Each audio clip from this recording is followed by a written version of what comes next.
43 அதிகாரம் 19வது வசனம் நமக்கு வாக்குத்தத்தமாக சொல்லப்பட்டிருக்கிறது.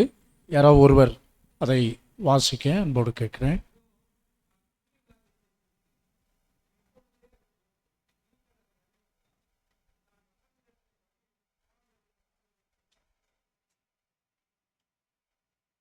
இதோ நான் புதிய காரியத்தை செய்கிறேன், இப்பொழுதே அது தோன்றும், நீங்கள் இதை அறியீர்களா? நான் வனாந்தரத்திலே வழியையும் அவாந்தர வெளியிலே ஆறுகளையும் உண்டாக்குவேன்.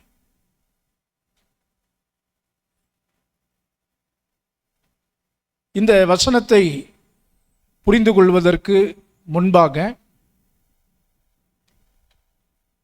ஏசாயா தீர்க்கதரிசியின் பின்னணியை நாம் எல்லாரும் அறிந்து கொள்ள வேண்டியது ரொம்ப அவசியம். ஏனென்று சொன்னால், ஒரு விஷயம் சொல்லப்படுகிறதனுடைய முக்கியத்துவம், அதனுடைய தாக்கம் யார் சொன்னார் என்பதை பொறுத்துத்தான் இருக்கிறது. அப்படிதானே? ஒரு விஷயத்தை இப்போ ஜெசிகா சொல்றதுக்கும் பிரதர் சந்திரமூர்த்தி சொல்றதுக்கும் நிறைய வித்தியாசம் இருக்கு இல்லையா? ஜெசிகா சைல்டிஷ், குழந்தைத்தனமாக அது சொல்லுவாங்க. ஆனால் மெச்சூர்டு ஒரு தகப்பன், அனுபவம் வாய்ந்த அவர் சொல்லும்போது அதனுடைய விஷயங்கள் எல்லாமே ரொம்ப. அதுபோல வேதத்திலே நாம் வாசிக்கிற எல்லா வசனங்களுமே, வேதம் முழுவதுமே யார் சொன்னார், எந்த சூழ்நிலையிலே அது சொல்லப்பட்டது, அது நிறைவேறுவதற்குரிய வழிமுறைகள் என்ன அப்படிங்கிறத நாம் ஆராய்ந்து பார்க்க வேண்டும். ஸோ இந்த வசனத்தை பொறுத்த மட்டில் இந்த வார்த்தைகளை அல்லது இந்த வசனங்களை சொன்னது யாரென்றால், யாரு? ஏசாயா தீர்க்கதரிசி. முழு பைபிள்லையுமே இந்த ஏசாயா தீர்க்கதரிசனத்தின் புத்தகம் ரொம்ப ஒரு யூனிக், அதாவது ஒரு தனித்துவமான ஒரு புத்தகமாக கருதப்படுகிறது. காரணம் என்னவென்றால், வேதத்தின் மொத்த புத்தகங்கள் 66, பழைய ஏற்பாட்டில் 39, புதிய ஏற்பாட்டில் 27. ஸோ இந்த 66 புத்தகங்களும் வேதாகம் என்று அழைக்கிறோம். இந்த ஏசாயா தீர்க்கதரிசன புத்தகத்தை மட்டும் நாம் எடுத்துக்கொண்டால், இதிலேயே ஒட்டு மொத்தமாக எத்தனை அதிகாரம் தான் இருக்கிறது? 66 அதிகாரங்கள் தான் இருக்கிறது.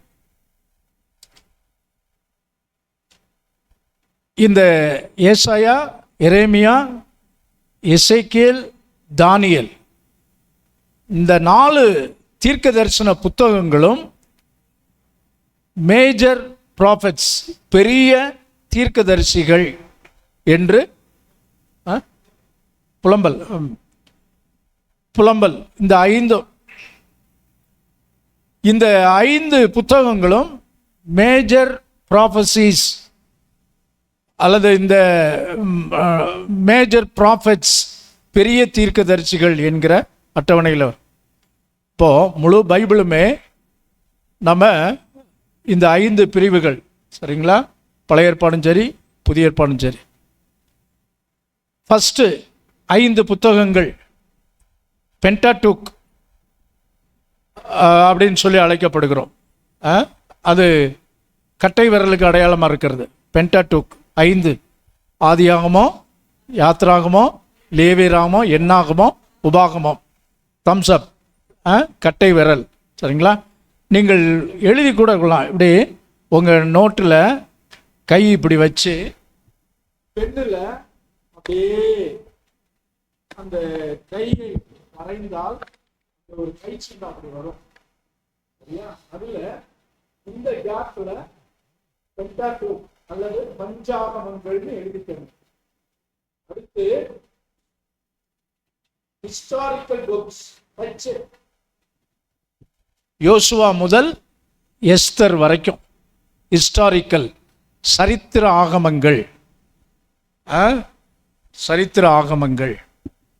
அடுத்து இந்த நடுவிரல் செய்யுள் ஆகமங்கள், பொயட்டிக்கல் புக்ஸ். நமக்கு சங்கீதத்திலிருந்து உன்னத பாட்டு வரைக்கும், யோபுலேருந்தே பார்த்தீங்களா சார்? Very good.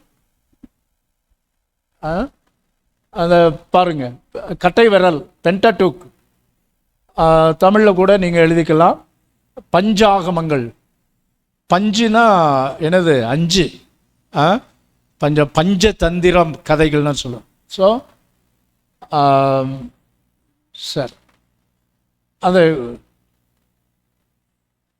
பென்டாடூக், பஞ்சாகமங்கள், கட்டை விரல். அடுத்து ஹிஸ்ட்ரி, சரித்திர ஆகமங்கள், ஹிஸ்டாரிக்கல் புக்ஸ். ரொம்ப த்ரில்லிங்காக இருக்கும் சரித்திர ஆகமங்கள், யோசுவாவிலிருந்து எஸ்தர் வரைக்கும். சரிங்களா? அவைகள்.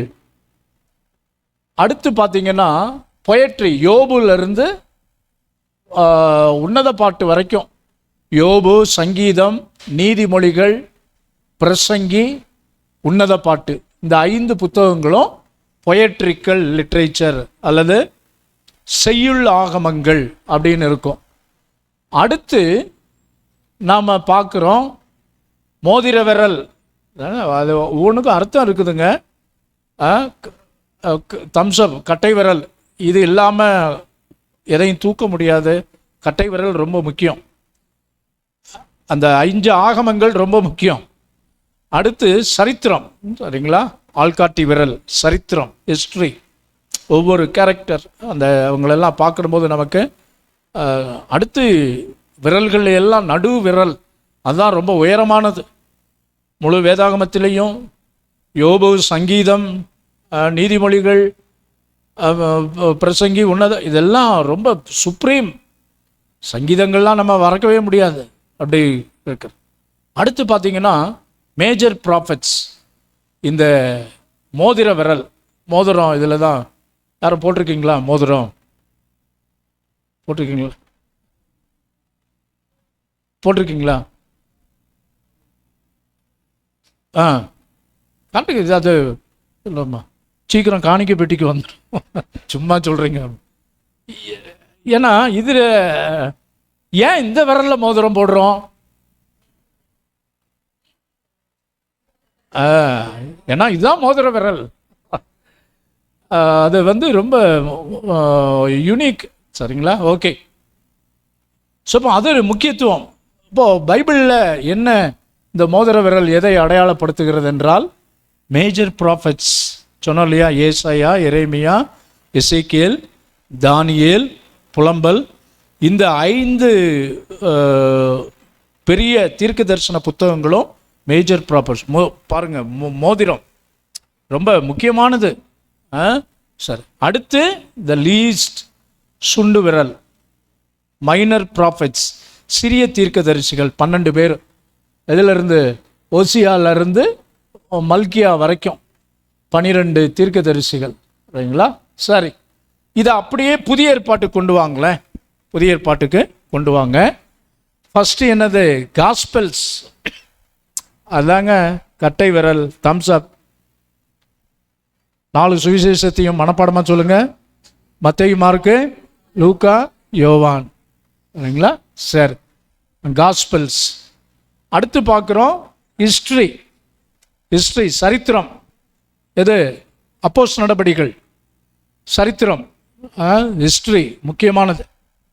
அது இல்லைன்னா சபை எப்படி உருவாச்சு, ஆதி சபை ரோமன் கத்தோலிக்க சபையா, பெந்தகோஸ்தே சபையா, அப்படிங்கிறதுக்கெல்லாம் விளக்கம். இதை சரியாக படித்தாலே அநேகருடைய எண்ணம் ஆதியில் தாய் சபை ரோமன் இல்லைங்க. ரோமன் கத்தோலிக்க சபை கிடையாது. ஃபஸ்ட்டு சர்ச்சே பென்டிகாஸ்டல் சர்ச்சு தான். இன்னொரு விதத்தில் புரோட்டஸ்டன்ட் சபை தான். கொஞ்ச நாள் ஆகி வந்து பல உபத்திரவங்கள் அப்படியெல்லாம் வரும்போது ராஜாங்க மதமாக கிறிஸ்தவத்தை அங்கீகரித்தபடினால எல்லாம் உள்ளே வந்துருச்சு. அப்போ தான் ரோமன் கத்தோலிக்க இதுகள் வந்ததுங்களா.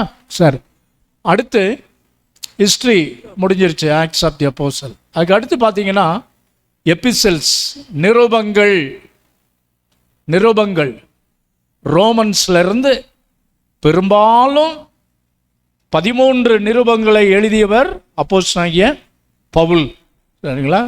இன்னைக்கு முதல் ஆராதனையில் பிஷப் தேவதாஸ் ஐயா வந்து பவுலின் அறிக்கைகள் அதிலிருந்து தான் செய்தி கொடுத்தாங்க. நல்ல ஒரு மிஷன் சேலஞ்சு கொடுத்தாங்க. So epistles Romans to Jude, யூதா வரைக்கும். சரிங்களா. இந்த நிருபங்களை இதில் பெரும்பாலும் பவுல் எழுதினார். இன்னும் பேதுரு, யாக்கோபு, யூதா அவங்களும் எழுதியிருக்கிறாங்க. சரிங்களா. ஸோ அதில் பவுல் எழுதினது கிட்டத்தட்ட 13 நிருபங்கள், எபிசல்ஸ், கடிதங்கள். அதுதான் இப்போ என்ன செய்கிறோம், கட்டை விரல் பார்க்குறோம். அப்படி தானே, கட்டை விரல் எபிசல்ஸ். அடுத்து பார்க்குறோம் மோதிர விரல். மோதிர விரல் வந்து வெளிப்படுத்தின விசேஷம்,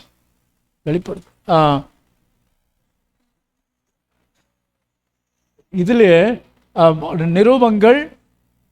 அதுக்கு அடுத்து நம்ம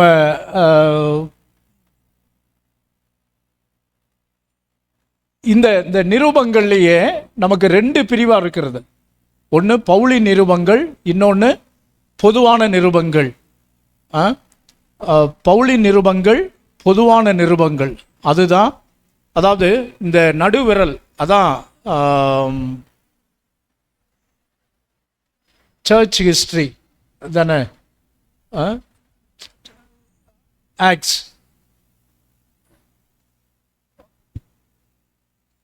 அதாவது முதல்ல காஸ்பல்ஸ், அதுக்கப்புறம் ஹிஸ்ட்ரி.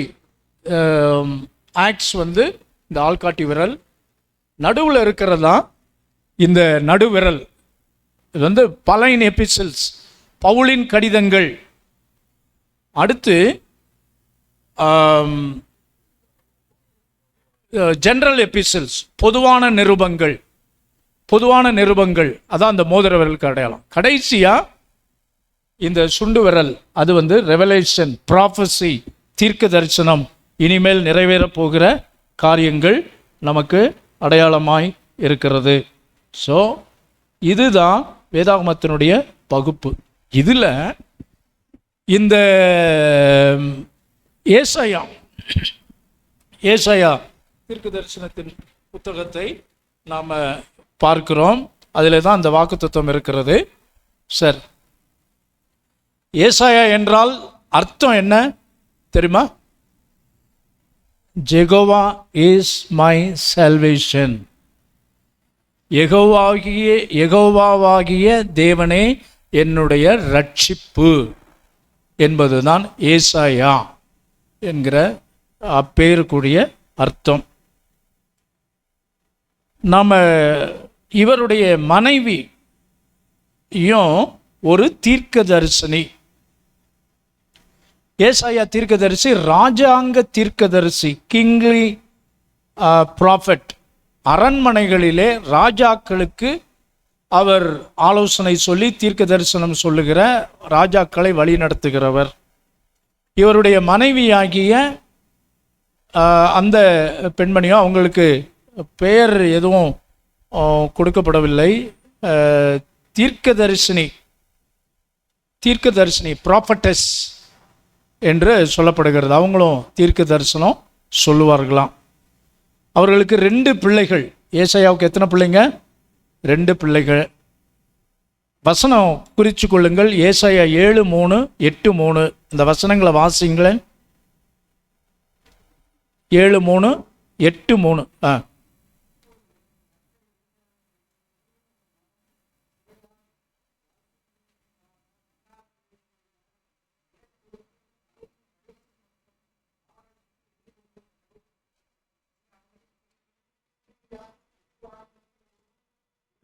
சரி, இது ஏசாயாவின் முதல் மகன் பெயர் சேயார் யாசூப். சரியா? ஏசாயாவினுடைய முதல் மகன், மூத்த மகன். இரண்டாவது மகன் 8:3 வாசிங்க. அதுதான் the longest name in the Bible. மகேர் ஷலால் அஸ்பாஸ். நான் தீர்க்கதரிசியானவளை சேர்ந்தபோது அவள் கர்ப்பவதியாகி ஒரு குமாரனை பெற்றாள். அப்பொழுது கர்த்தர் என்னை நோக்கி, மகேர் ஷலால் அஸ்பாஸ் என்னும் பெயரை அவனுக்கு இடு. இதனுடைய இரண்டாவது மகன். த லாங்கஸ்ட் நேம், வேதாகமத்திலேயே நீண்ட பெயர் யாருக்கென்றால் ஏசாயாவினுடைய மகனுக்கு, மகேர் ஷலால் அஸ்பாஸ். இந்த ஏசாயா ரொம்ப, அதாவது உள்ளதை உள்ளதென்றும் இல்லதை இல்லதென்றும் கண்டித்து பேசுகிற ரொம்ப ரொம்ப கொடூரமான ஆள்னு சொல்ல முடியாது, பட் ஸ்ட்ரைட் ஃபார்வர்ட், ரொம்ப ரொம்ப கரெக்டாக பேசுவார். அப்படி ஒரு டைப்பானவர். யாருக்காகவும் எதற்காகவும் அவர் தன்னை அவர் விட்டு கொடுக்க மாட்டார்.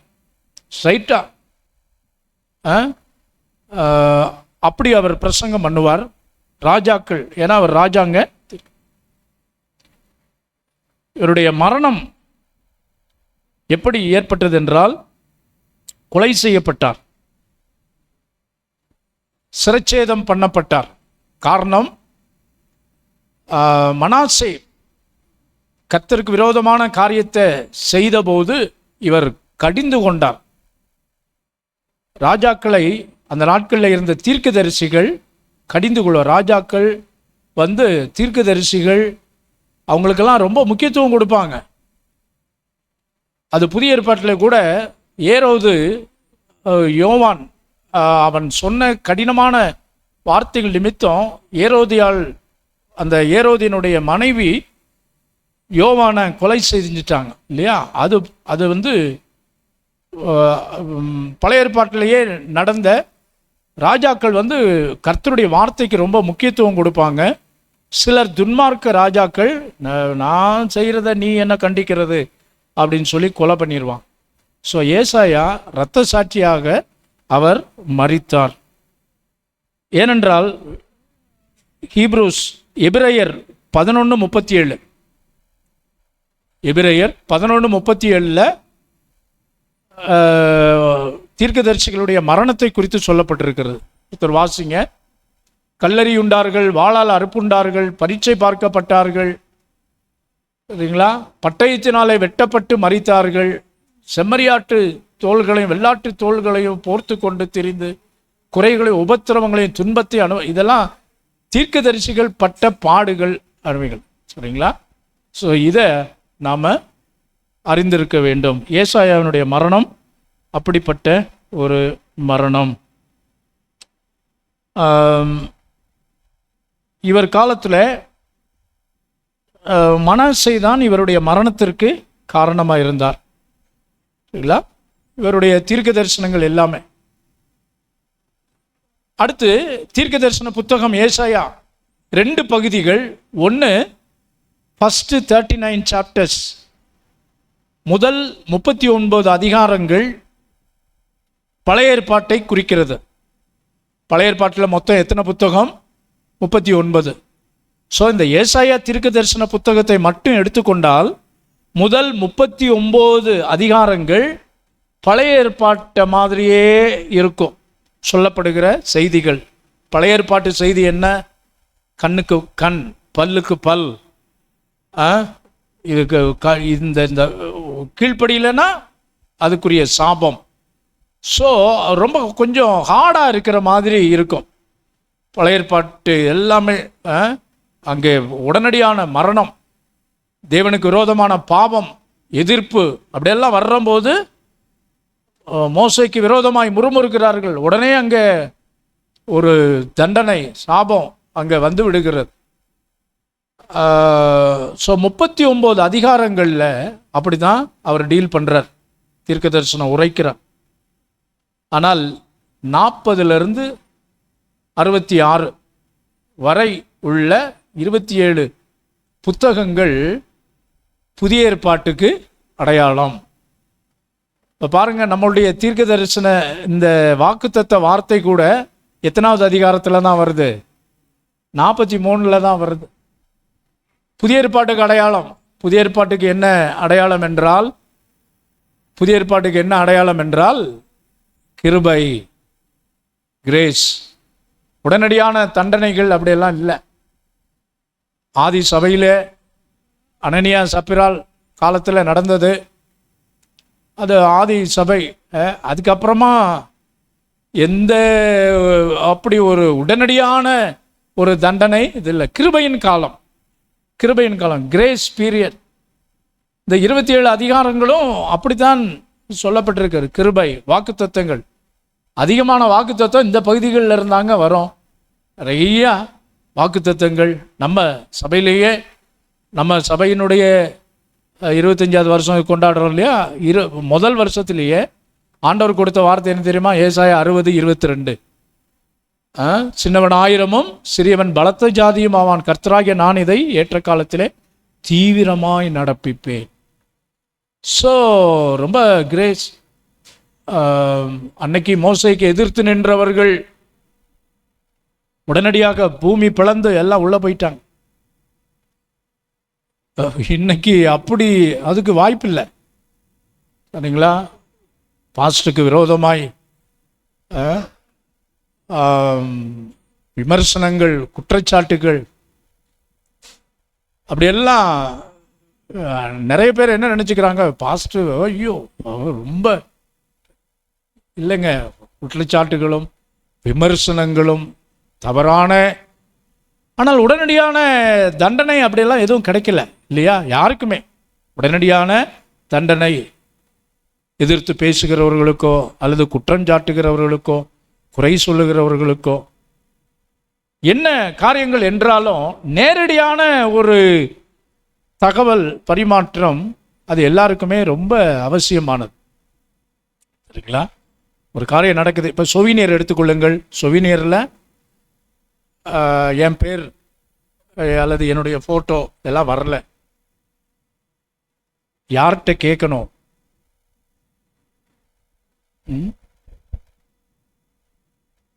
டீச்சர், என் ஃபோட்டோவெல்லாம் வரவே இல்லை டீச்சர். டீச்சரை நான் குறைச்சி சொல்கிறேன்னு நினச்சிக்காதீங்க. டைடிங்ஸ், மனோகர் பிரதர், டைடிங்ஸில் என் பிள்ளை பேர் வரல. மனோகருக்கும் டைடிங்ஸ் என்ன சம்மந்தம்? அந்த டைடிங்ஸ் இதெல்லாம் இது போடுறது யார்? இன்னொன்று, இதுகளெல்லாம் அதாவது எல்லாம் தவறு. ஏசாயா இந்த விஷயத்தை அவர் சொன்னபோது தான் மனாசே கொலைய பண்ணிட்டார். தான் திருந்துவதற்கு பதிலாக என்ன பண்றான்? ஒரு தீர்க்கதரிசியை கொலை செய்து. நாம யாரும் வாளால் அல்லது அப்படியெல்லாம் கொலை செய்யாது இருப்பாயே. நாம் யாரும் வாளால் கொலை செய்யவில்லை. ஆனால் வார்த்தையால் என்ன செய்கிறோம்? கொலை செய்கிறோம். சரிங்களா? ஆகவே இந்த ஏசாயா தீர்க்கதரிசி ஆனாலும் அவர் மரணத்துக்கு அஞ்சவில்லை. யோவானுக்கு தெரியும் நான் இப்படி தப்பு பண்ணுறான் ஏரோது, அவனை சொன்னால் உடனே சிரச்சேதம் பண்ணிடுவாங்க அப்படின்னு. ஆனாலும் தைரியமாய் அந்த காரியத்தை அவர் சொன்னார். அதனால் உயிரிழக்க நேரிட்டது. ஆனால் இன்றைக்கும் பார்வோனை, அந்த ஏரோதை பற்றி அல்ல, நம்ம யாரை பற்றி பேசுகிறோம்? யோவான் ஸ்நானகன். சரிங்களா? ஆகவே நாம் செய்கிற காரியங்களை தொடர்ந்து செய்வோம். ஏசாயா இதுதான் செய்வோம். ஸோ அவர் சொன்ன ஒரு வார்த்தை தான், இதோ நான் புதிய காரியத்தை செய்கிறேன், இப்பொழுதே அது தோன்றும். ஸோ தேவனுடைய வாக்குத்தத்தங்கள் எல்லாமே ஆம் என்றும் ஆமேன் என்றும் இருக்கிறது. அவர் சொல்ல ஆகும், அவர் கட்டளையிட நிற்கும். என்ன சொல்லுகிறார்? இதோ நான் புதிய காரியத்தை செய்கிறேன். Behold, I am doing a new thing. அந்த புதியங்கிற வார்த்தைக்கு நிறைய அர்த்தங்கள், ஸ்பிரிச்சுவல் மீனிங்ஸ் இருக்கு. புதிய, ஃப்ரெஷ், இதுவரைக்கும் அது வந்து ஃப்ரெஷ், அப்படி பசுமையானது, இப்போதான் உருவாக்கப்பட்டது.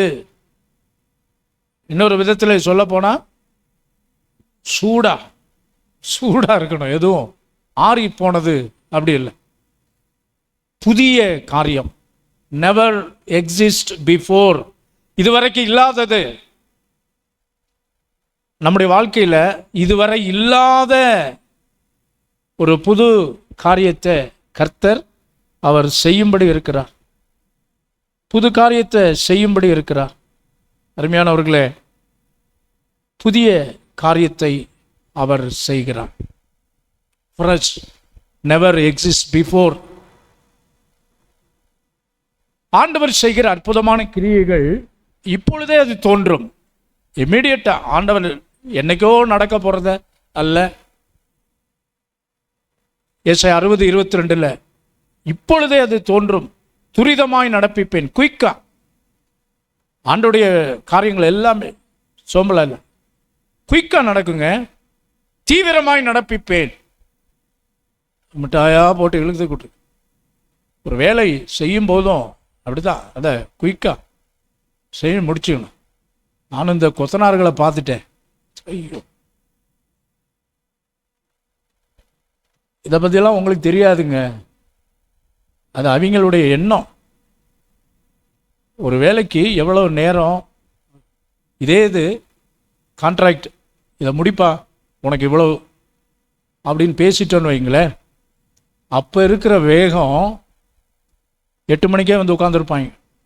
எப்படியாவது வேலை முடிக்கணும், 4 மணி நேரத்தில் வேலையை முடிச்சுட்டு சொன்ன காசை வாங்கிட்டு போயிட்டுருப்பேன்.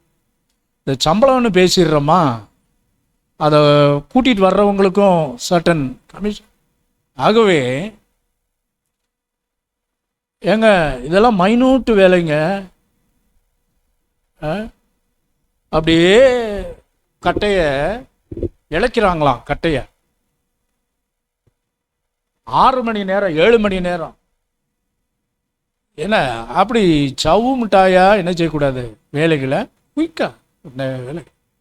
ஏன்னா நமக்கு என்ன காமன் சென்ஸ் கிடையாதா, இந்த வேலைக்கு இவ்வளோ நேரம் ஆகும் அப்படின்னு அப்படியே போட்டுக்கிட்டு. அருமையானவர்களே, துரிதமாய் இப்பொழுதே அது தோன்றும். அடுத்து ஆண்டவருடைய வார்த்தை என்ன? நீங்கள் இதை உங்களுக்கு தெரியாதாப்பா? என்னப்பா விவரமில்லாத ஆளாக இருக்கு பிரின்ஸு, உங்களுக்கு தெரியாதா? ஆண்டவர் செய்கிற காரியம், புதிய காரியத்தை செய்கிற, அது இப்பொழுதே தோன்றும். நீங்கள் இதை அறியீர்களா? நம்ம கேட்குறோம்ல, உனக்கு தெரியாதா? எத்தனை தடவை சொல்கிறது? திரும்ப திரும்ப உனக்கு சொல்லணுமா?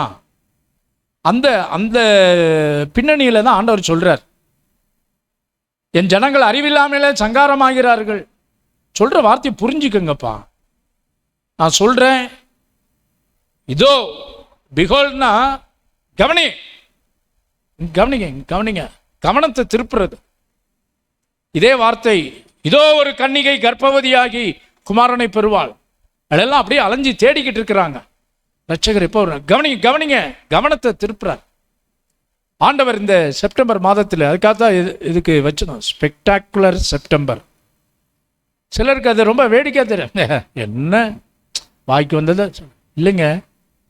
அது ஒவ்வொரு மாதம், இந்த செப்டம்பர் மாதம் மட்டுமல்ல, அக்டோபர் அடுத்த மாதம், நவம்பர், டிசம்பர், ஏன் இதற்கு முந்தின மாதம் ஆகஸ்ட், ஒவ்வொரு மாதமும் ஆண்டவர் கொடுக்கிற ஒவ்வொரு வார்த்தையும் அது அப்படியே நிறைவேறுகிறதை நாம் பார்க்கிறோம். அருமையானவர்களே, நீங்கள் அதை அறியீர்களா? உங்களுக்கு தெரியாதா? அப்படின்னா எதை வச்சு கேட்குறாரு இஸ்ரேல் ஜனங்களிடத்தில்? ஏப்பா, எகிப்தில் நான் என்னென்னலாம் காரியங்கள் பண்ணேன், வனாந்தரத்தில் எப்படியெல்லாம் உங்களை நடத்தினேன், அதான் மறந்துட்டீங்க பார்த்தீங்களா? நீங்கள் இதை அறியீர்களா? உங்களுக்கு தெரியாதா? எப்படி இருந்த உங்களை இப்படி கொண்டு வந்திருக்கிற, இன்னைக்கு நீங்கள் இருக்கிற இடத்தை, இருக்கிற நிலைமையை யோசித்து பாருங்கள். நீங்கள் இதை அறியீர்களா? என் ஜனங்கள் அறிவில்லாமையினாலே, லேக் ஆஃப் நாலெட்ஜ், எப்படி இருந்த நம்மளை எப்படி கொண்டு வந்திருக்கிறார். ஆண்டவருக்கு அதில் நன்றி நிறைந்த இருதயம். பின்மாற்றம் ஏன் ஏற்படுகிறது? நன்றி அறிதல் இல்லாததுனால பின்மாற்றம் ஏற்படுகிறது. தேவனிடத்தில் கேள்வி கேட்கிறோம், தெரியாத மாதிரி நடந்துக்கிறோம். எங்களை எப்படி நம்மளை ஆண்டவர் கொண்டு வந்தார்? நீங்கள் தோண்டி எடுக்கப்பட்ட துறவை, வெட்டி எடுக்கப்பட்ட கண்மலையை நோக்கி பாருங்கள். பாருங்க எப்படி ஆண்டவர். அதுக்காக நம்முடைய பழைய நிலைமையே யோசித்து கொண்டிருக்கணும், அப்படி அல்ல. Just remind ourself. நீங்கள் இதை அறியீர்களா? உங்களுக்கு தெரியாதா? எப்படியெல்லாம் உங்களை வழி நடத்தினேன், எப்படியெல்லாம் உங்கள் ஜெபத்தை கேட்டேன், இந்த 8 மாதம் உங்களை எப்படி வழி நடத்தினேன், இனிமேலும் நான் உங்களை அப்படி வழி நடத்த மாட்டேன்னா நீங்கள் அதை அறியீர்களா? ஆண்டவர் செய்கிற காரியம், நான் வனாந்தரத்திலே வழியையும் அவாந்தர வெளியிலே ஆறுகளையும் உண்டாக்குவேன். வனாந்தரத்தில் வழி, ways in the wilderness. வனாந்திரம், டெசர்ட், பாலைவனம், வழி தெரியாது அப்படி, அல்லது வழியே இல்லை. அவர் புது வழியை திறக்கிற தேவன். செங்கடல் எதிராய் நிற்கிறது. செங்கடலுக்கு நடுவே ஆண்டவர் வழியை உண்டு பண்ணுகிறார். வழியை உண்டு பண்ணுகிறார். செங்கடலுக்கு மேல அப்படியே ஒரு பாலம் அமைத்து கர்த்தர் இஸ்ரேல் ஜனங்களை வழி நடத்தி இருக்கலாம். செய்ய முடியுமா? முடியாதா? ஆண்டவரால் முடியும். ஒரு வார்த்தை சொன்னார்னா, இப்போ இருக்கிற எல்என்டி கம்பெனி எல்லாம் கர்த்தருடைய ஞானம், கர்த்தருடைய கிருபை, தயவு, கண்ணாடி பாலம் என்கிறார்கள். இப்படியெல்லாம் கன்னியாகுமரியில் போட்டிருக்கிறாங்க பாலம். எத்தனை பேர் போயிருக்கிறீங்க கண்ணாடி பாலம்? Very good. இருக்குங்களா சார்? நாங்கள் தூரத்தில் இருந்தால் பார்த்தோம், கண்ணாடியிலே நடக்கு சார். அப்படி இல்லை, ஆண்டவருக்கு அது முடியாதா என்ன? போட்டிருப்பார். ஆனால் அந்த வழியில் கர்த்தர் அவங்களை வழி நடத்தினான். ஞானஸ்தானத்திற்கு அடையாளம் அது, தண்ணீருக்குள் போகும். ரட்சிப்பு இஸ்ரேல் அங்கே எகிப்தில் நடக்கிறது. ஆட்டுக்குட்டியினுடைய இரத்தத்தை வீடுகளில் போ, ரட்சிப்பு, சால்வேஷன், தென் பேப்டிசம், ஞானஸ்தானம். அதுக்கு அடையாளமாகத்தான் கர்த்தர் அவங்களை நடத்தி கொண்டு வந்தார். அடுத்து பார்க்கிறோம், அக்னி ஸ்தம்பம், மேக ஸ்தம்பம், பரிசுத்தாவியனுடைய அபிஷேகம். அக்னி ஸ்தம்பம், அக்னிமயமான நாவுகள் போல பிரிந்திருக்கிற நாவுகள் உங்கள் மேல. வனாந்தரத்தில் வழி இல்லை, வாய்ப்பு இல்லை, பின்னால எதிரி பார்வோன், முன்னால செங்கடல், சமுத்திரம், சிவந்த சமுத்திரம், வழியே இல்லை, அவ்வளவுதான், முடிஞ்சது சொல்லுவாங்க, சோலி முடிஞ்சு, அவ்வளவுதான், இனி வாய்ப்பே இல்லை. ஆனால் ஆண்டவர் சொல்ற இல்லை, there is a way. வனாந்தரத்தில் வழியை அவர் உண்டாக்குகிற தேவன். வாய்ப்பே இல்லை, இனி இது நடக்காது, இனி வயசு கூட்டிட்டு போச்சு, இனி எங்க, அவ்வளவுதான். அவிசுவாசமான வார்த்தைகள். கர்த்தர் பல வாசல்கள் அடைக்கப்பட்டாயிட்டு இல்லைங்க, கர்த்தர் புது வாசலை ஆண்டவர் திறப்பார். புதிய வாசல்களை கர்த்தர் திறப்பார். நமக்காகவே கவுண்டர் ஓபன் பண்ணி போடுவாங்க.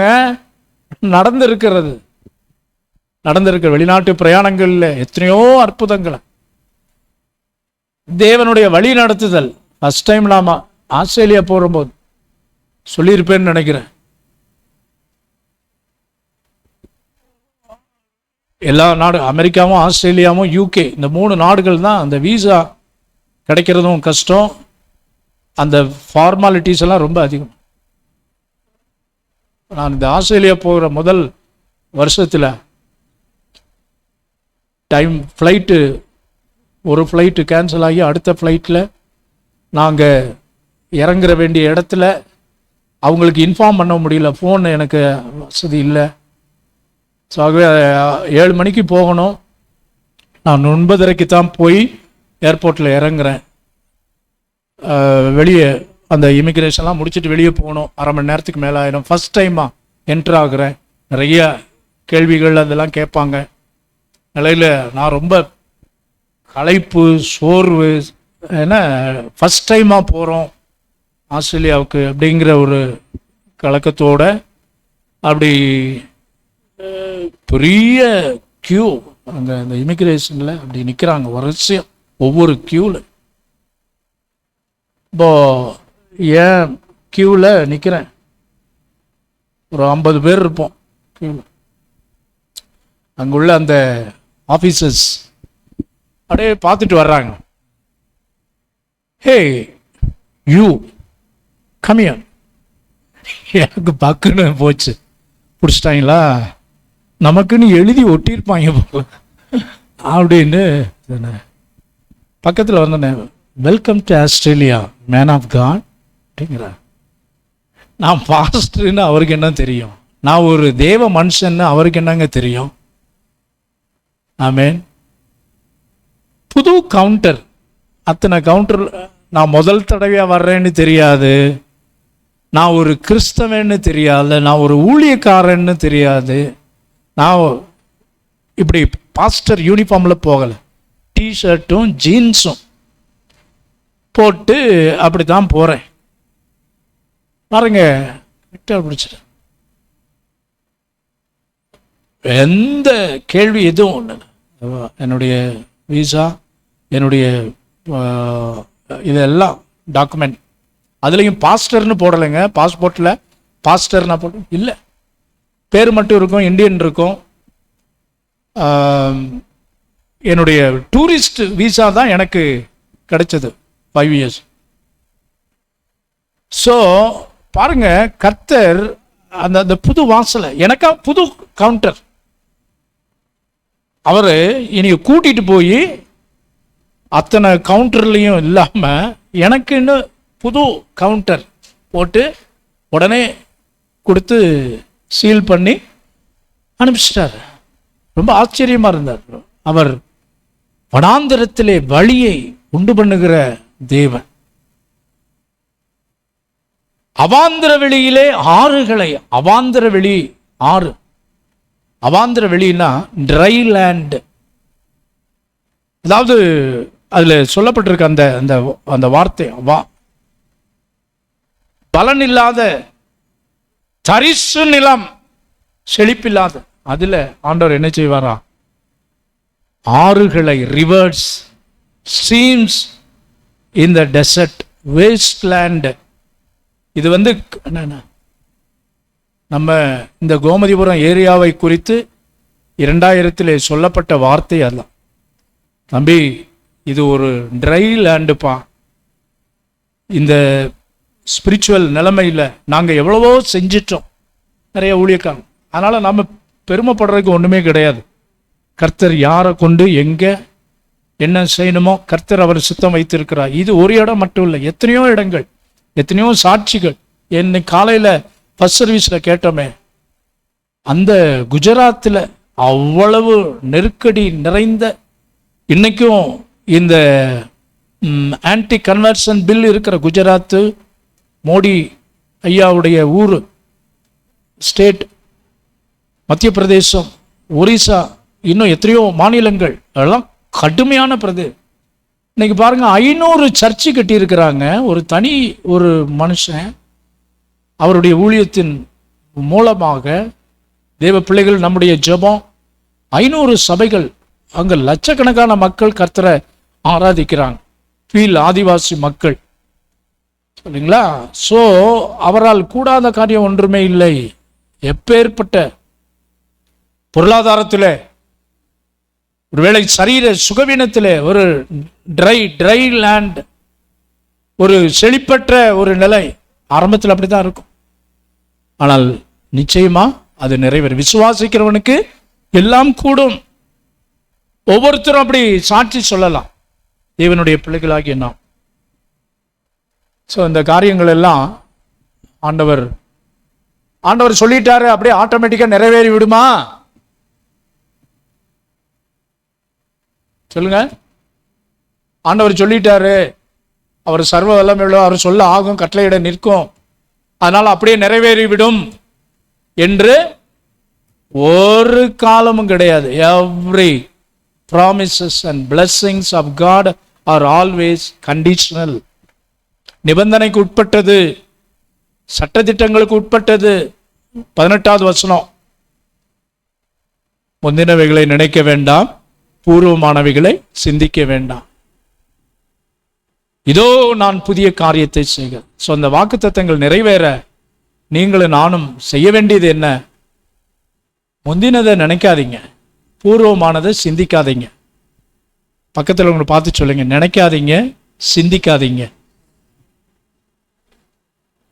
எங்க ரெண்டும் ஒரே வார்த்தை மாதிரி தானே தெரியுது. நாங்கள் அப்படியே சிந்திச்சுக்கிட்டு இருக்கிறேன், நான் அப்படியே நினைச்சுக்கிட்டு இருக்கிறேன் அப்படின்னா ரெண்டும் ஒன்று மாதிரி தானே தெரியுது. இப்போ ஆண்டவர் ஏன் அந்த வார்த்தையை சொல்லணும்? நிறைய நிறைய இதுக்கு உள்ளான அர்த்தங்கள் இருக்கிறது பிரியமானவர்களே. நம்முடைய நினைவுகளை அறிந்திருக்கிற தேவன்.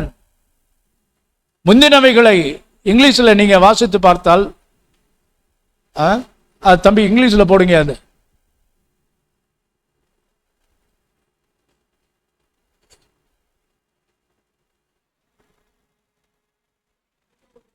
remember ye not the former things. forget, நினைக்காதங்கிறார், அல்லது மறந்து விடு. forget the former things. முன்னால நடந்தது, ஜனவரியில் நடந்தது, பிப்ரவரி அல்லது போன மாசம் கூட நடந்தது, அதையே நினைச்சுக்கிட்டு இருக்காத. பிறர் நமக்கு செய்த காரியங்களை, தீமைகளை, நமக்கு பின்னால குழிபறிச்சதை, நமக்கு செய்த துரோகங்களை, நமக்கு அவங்க செய்த எந்த ஒரு காரியம்,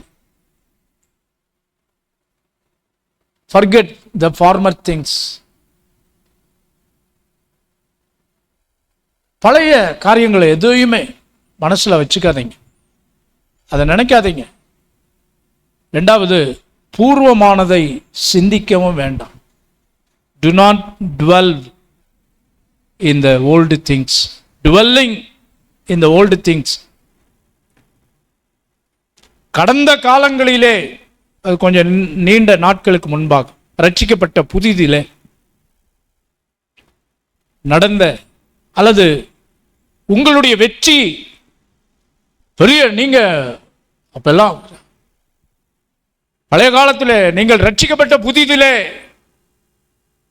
அரும் பெரும் சாதனை. நான்லாம் ரட்சிக்கப்பட்ட காலத்தில் 5 சண்டே ஸ்கூல் எடுப்பேங்க, சைக்கிளில் போய் எடுப்பேன். முந்தின சாதனைகளில் நீங்க திருப்தி படாத. சில வயதானவர்கள் சொல்லுவாங்க, மிலிட்டரி பிரதர் சந்திரமூர்த்தி சொல்லுவார், நல்லா கன் எடுத்தேன்னா பாகிஸ்தான்காரன் நடுங்கிடுவான். எப்போ? ஒரு 40 வருஷத்துக்கு முன்னால. இப்போ பல்லு போச்சு, ரிட்டையர்டு. அதனால அது தீமைன்னு சொல்ல கர்த்தர், அதுலயே இருந்துகிட்டு இருக்காதையா, வெளியே வா. அப்போஸ்தலன் பவுல் சொல்லுகிறார், பின்னானவைகளை மறந்து முன்னானவைகளை நோக்கி தேவன் அழைத்த பரம அழைப்பின் பந்தய பொருளுக்காக லக்கை நோக்கி தொடர்கிறேன். தூசியை தட்டி விட்டு எழும்பி போயிட்டே இருக்கணும். சனேஷியா பைபிள் காலேஜில் gold medallist, graduate of the year, எல்லாம் 25 வருஷத்துக்கு முன்னால எல்லாம் அப்படியே அப்படியே விளம்பரமா, அப்படியே அதுலயே குடி இருக்காது, அதுலயே இருக்காது. அந்த மேன்மைகளை கடந்து வா. ஏன்னா அது அப்படியே சொல்லுவாங்களே, நினைப்பு தான் பொழப்ப கெடுக்கும். இந்த பழைய அந்த இதுகள் அதெல்லாம் விட்டு வெளியே வா. பழைய காரியங்கள், பழைய பலவீனங்கள், சுகவீனங்கள், அதையே பழைய தோல்விகள், ஃபெயிலியர், அதையே நினைச்சுக்கிட்டு அப்படியே கடைசியில் டிப்ரெஷன், கடைசியில் பல வியாதிகள், பலவீனங்கள். எதுவும் அருமையான தேவனுடைய பிள்ளைகளே, நாம் பழையவைகளை மறந்து ஜெபம் பண்ணுவோமா? கிருபை இரக்கம் நிறைந்த அன்பின் ஆண்டவரே, இந்த மாலை நேரத்தில் கர்த்தர் எங்களுக்கு கொடுத்த அந்த வாக்குத்தத்த வசனங்களை திரும்ப அந்த மாலை நேரத்தில் நாங்கள் தியானிக்க நீர் உதவி செய்தீர். நன்றி கர்த்தர். நீர் எங்களுக்கு தந்திருக்கிற மேன்மையான கர்த்தர் செய்கிற புதிய சிருஷ்டி, புதிய ஆவி, புதிய பாஷை, புதிய நாமம், புதிய உடன்படிக்கை, புதிய மார்க்கம், புதிய கிருபை, புதிய வீடு, புது கனி, புது பாட்டு, புது உணவு. ஆண்டவரே, நீர் எங்களுக்கு தந்திருக்கிற இவைகளிலே செய்வீர் என்று நாங்கள் விசுவாசிக்கிறோம். நீ சொல்ல ஆகும், நீர் கட்டளையிட நிற்கும் அல்லவா? இதற்கு நாங்கள் பின்னானவைகளை மறந்து முன்னானவைகளை நோக்கி முந்தினதை நினைக்க வேண்டாம், பூர்வமானதை சிந்திக்க வேண்டாம் என்ற வார்த்தையின்படி மாலை நேரத்தில் வந்திருக்கிற தம்முடைய பிள்ளைகள் ஒவ்வொருவரை வார்த்தையின்படி எங்களை வழி நடத்துங்க. இந்த மாதம் முழுவதும் பிள்ளைகளுடைய வேலை, தொழில், வியாபாரம், பிரயாணம், முயற்சிகள், அவருடைய குடும்பங்கள், வெளியூர்களிலிருந்து எங்கள் மத்தியில் கர்த்தர் கொண்டு வந்திருக்கிற பிள்ளைகள், அவங்களுடைய குடும்ப அங்கத்தினர்கள், சூழ்நிலைமைகள் ஒருவேளை எங்களுக்கு தெரியாது, கர்த்தர் அறிவீர். உடைய பிள்ளைகளுக்கு கடந்த நாட்களில் நாங்கள் கேட்டோம், சாட்சி கேட்டோம். குடும்பங்களிலே கர்த்தர் அற்புதம் செய்கிறீர், தெய்வீக பாதுகாப்பு கொடுக்கிறீர், உன்னதமான தேவ கரம் வழி நடத்துகிறது. அதற்காக ஸ்தோத்திரம்.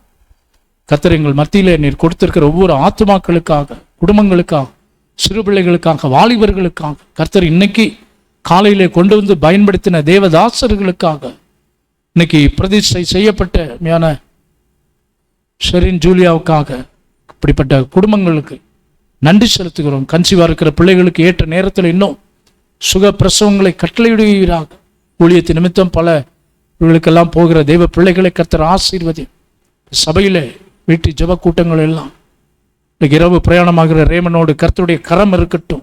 சரியான நேரத்தில் போய் காலேஜில் சேர்ந்து நாம் மகிமைப்பட தெய்வீக பாதுகாப்பு உடன் இருக்கட்டும். ஆண்டவர் கரத்தில் அர்ப்பணிக்கிறோம்.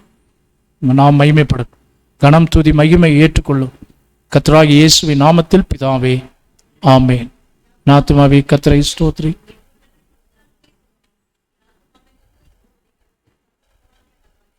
ஆமேன். கர்த்தருடைய பந்தி எடுக்கிறவங்க தயவாய் முன்னால் வாங்க.